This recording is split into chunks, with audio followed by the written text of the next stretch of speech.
Yo, how's it going everyone? This is Co-Oz Legion Kaido speaking, and welcome to the next 5-minute review, more or less, of a game called Blasphemous. Just to give you a little snippet, Blasphemous is a punishing action platformer that combines the fast-paced, skilled combat of a hack-and-slash game with a deep and evocative narrative core delivered through the exploration of a huge universe comprised of non-linear levels. Release date 10 of September 2019, so less than a year ago. Probably more than a year ago. Point is, it was last year. Developer by the Game Kitchen and publisher Team 17 Digital.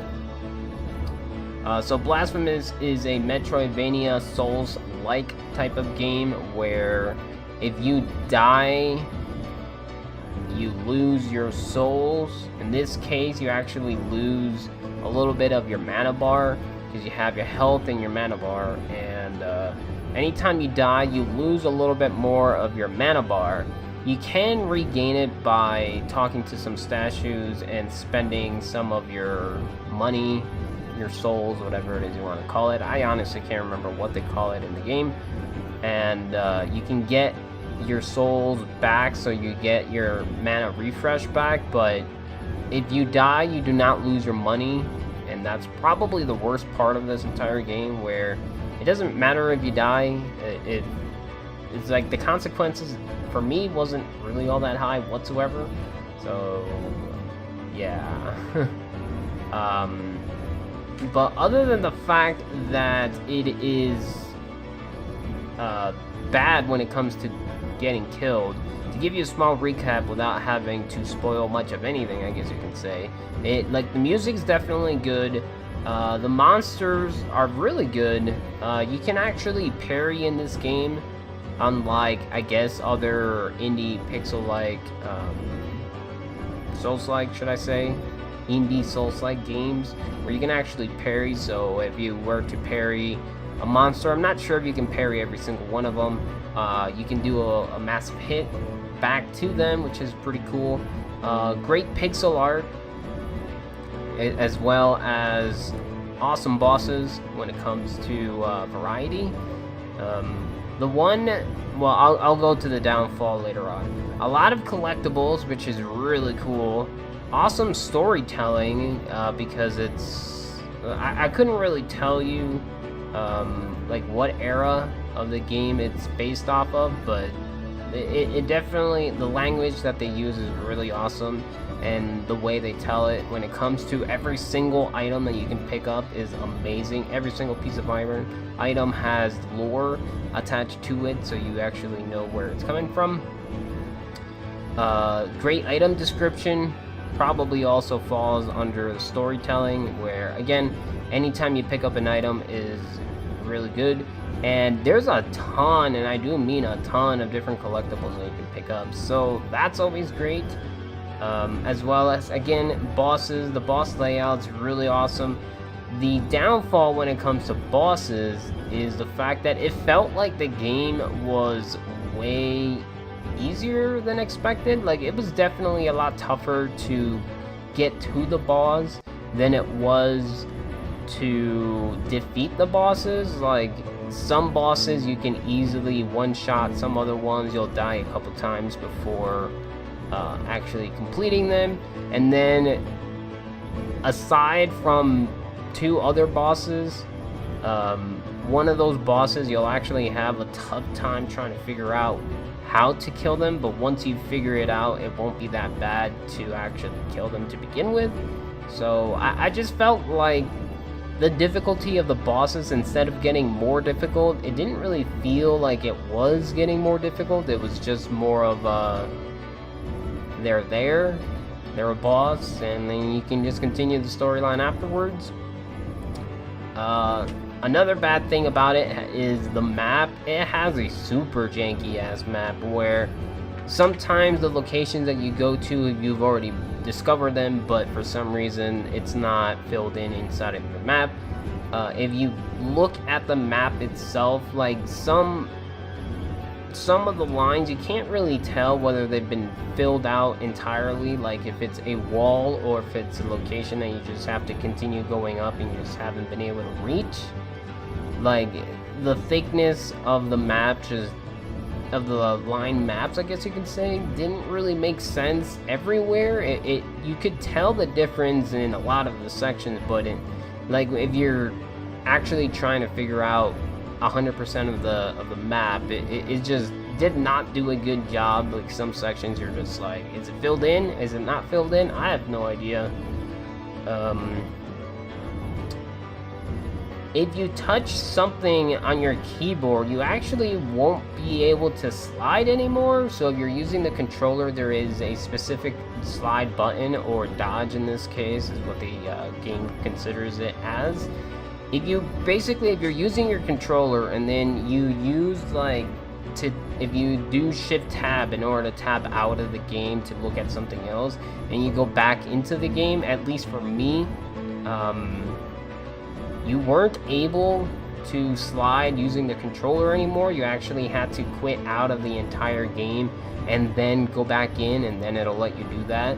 It'll let you slide once again. And on top of that, so you have the button layout as, you know, whatever keyboard button that is located with the button that you're trying to do. So if it's slide, you do spacebar. If you dodge, if you parry, you do tab, kind of thing, for example.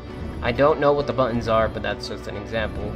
So basically, if you're using a controller, then it would be X to dodge and then A to jump. But if you're using the controller, you press something on your keyboard and then you still continue to use your controller, because you can still continue to use your controller anyways. The problem is you can't slide, and the other problem is it won't actually change your button layouts anymore. So it'll still say basically X to jump instead of saying A to jump, because at this point it's recognizing your keyboard and not your controller. So the UI for the button layouts of how to do things was super weird. So I was not a huge fan of that at all, and I did run into some glitches in the game. One of them was, if you continue to use the controller after you tabbed out and went back in, there's certain sections of the game where you can climb with your sword, and this isn't spoiler because it actually teaches it to you rather quickly. For some reason, your character wants to continue going down, so he's sort of like constantly jumping even though you're not pressing any buttons. So when you're trying to climb up a wall with your sword, he'll actually jump off of the wall for you, and for some reason that would actually end up glitching my character, where he will no longer do anything. He'll just stay in a sliding position. I'll actually show that on screen while I'm describing it. And on top of that, at some point in the game when I was going up an elevator, what I want to assume is, while pressing buttons on your controller, it would cause your character to just disappear. So it would just soft lock, because you can actually hear yourself slashing the sword. You can actually press start and go into your menu. You just couldn't go anywhere, because even if you press left or right to exit the room, you just won't go anywhere. Sort of like you're just stuck in place. So yeah, like, if you continue using your controller after using your keyboard, there's a chance that you won't be able to climb up walls, or you won't be able to climb up walls easily. And even if you did, you can get yourself stuck. You can remove the glitch of you finding yourself getting stuck by simply moving screens, but when it comes to the elevator one, if you're stuck, you're just stuck. You gotta hope that you have saved in order to continue playing from where you left off of. Otherwise, you'll have to reset from your last save, and where that was, right? But yeah, overall, again, everything's really awesome about the game. The game is worth $24.99 or $233.99 pesos if you live in Mexico. It is expensive. I personally don't think it's worth it. If it was worth $20, it would have been way better. Considering the fact that I did almost 100%, I actually ended up doing only 99% of the game because I have no idea what I was missing. I ended up completing it in 25.2 hours, so I mean, if you put $1 for every hour, then, you know, you actually got what you wanted. Getting basically all of the collectibles, as much as the map that you could have possibly completed, unless if I ended up missing something. And I was reading every single item, so when it came to reading the lore of every single item that I was getting, I was actually reading all of it, so it just goes to show that even after, you know, just taking your time by reading, it still barely reached 25 hours, so again, I think it's a little bit too expensive, but otherwise it's definitely worth it. The other reason why I think it's bad is just because of how expensive it is at $25 and the amount of glitches or the amount of problems that you'll run into while you're playing the game. It just kind of makes no sense.